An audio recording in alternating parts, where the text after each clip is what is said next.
કોઈ પણ કાયદો કેવી રીતે બને છે? કાયદો બનાવવાની આ પ્રક્રિયા સંસદમાંથી શરૂ થાય છે. સૌથી પહેલા સરકાર કોઈ નવા કાયદાનો પ્રસ્તાવ લાવે છે, જેને ખરડો એટલે કે બિલ કહેવાય છે. ચાલો જોઈએ આ કેવી રીતે થાય છે. પાત્ર પરિચય. ગૃહમંત્રી જે નવો ખરડો રજૂ કરે છે. લોકસભાના સ્પીકર સભાનું સંચાલન કરે છે. વિપક્ષ નેતા જે ખરડા પર પ્રશ્ન પૂછે છે. સાંસદ સભ્ય ખરડાના સમર્થનમાં બોલે છે. સાંસદ સભ્ય ખરડાનો વિરોધ કરે છે. રાષ્ટ્રપતિ કાયદાને મંજૂરી આપે છે. દ્રશ્ય 1. લોકસભામાં ખરડાની રજૂઆત.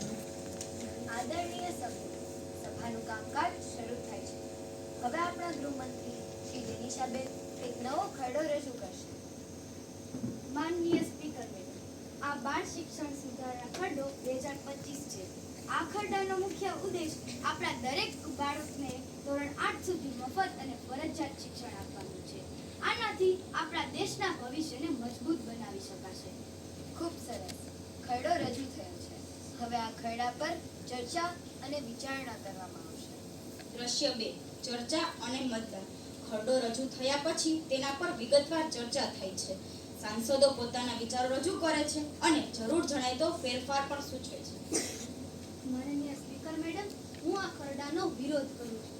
આ ખરડામાં ગરીબ બાળકો માટેની શિક્ષકોની સંખ્યામાં કોઈ સ્પષ્ટ જોગવાઈ નથી. ફક્ત કાયદો બનાવી દેવાથી શું થશે? આના પર વધુ વિચાર કરવો જોઈએ. માનનીય સ્પીકર મેડમ, હું આ ખરડાનું સમર્થન કરું છું. વિપક્ષના નેતાની ચિંતા સાચી છે, પણ આ ખરડો પહેલું પગલું છે. કાયદો બન્યા પછી બજેટ અને અન્ય સુવિધાઓ માટેની જોગવાઈ પણ કરવામાં આવશે. આ ખરડો આપણા બાળકોના ભવિષ્ય માટે અત્યંત જરૂરી છે. આ ખરડો ખૂબ જ સારો છે, પરંતુ આમાં શાળાને મળનારા સરકારી ભંડોળનો કોઈ ઉલ્લેખ નથી. આથી હું કેટલાક સુધારાઓ સૂચવું છું. ખૂબ સરસ ચર્ચા થઈ. હવે આ ખરડા પર મતદાન કરવામાં આવશે. જેઓ આ ખરડાના પક્ષમાં હોય તેઓ હા કહેશે અને જેઓ વિરોધમાં હોય તેઓ ના કહેશે. કોણ આ ખરડાના પક્ષમાં છે? ખરડાની તરફેણમાં બહુમતી છે. હવે આ ખરડો લોકસભામાં પસાર થયો છે. હવે આને રાજ્યસભામાં પસાર કરવામાં આવશે. રાજ્યસભા અને રાષ્ટ્રપતિની મંજૂરી. લોકસભામાં પસાર થયા પછી આ જ ખરડો રાજ્યસભામાં મોકલવામાં આવે છે. ત્યાં પર તેના પર ચર્ચા અને મતદાન થાય છે. જો તે બંને ગૃહોમાંથી પસાર થઈ જાય તો તેને રાષ્ટ્રપતિની મંજૂરી માટે મોકલવામાં આવે છે.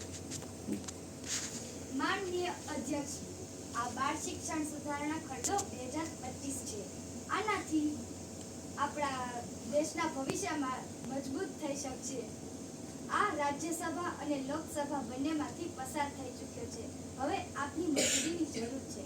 આપણી સંસદે આ ખરડાને મંજૂર કર્યો છે અને હું પણ આના પર મારી મહોર લગાવું છું. આ એક ખૂબ જ મહત્વનો કાયદો બનશે. જ્યારે રાષ્ટ્રપતિ પોતાની સહી કરે છે ત્યારથી ખરડો કાયદો બની જાય છે અને સમગ્ર દેશમાં લાગુ થાય છે. આ જ રીતે બાળ શિક્ષક સુધારણા ખરડો હવે એક કાયદો બની ગયો છે અને દરેક બાળકને શિક્ષણનો અધિકાર મળ્યો છે.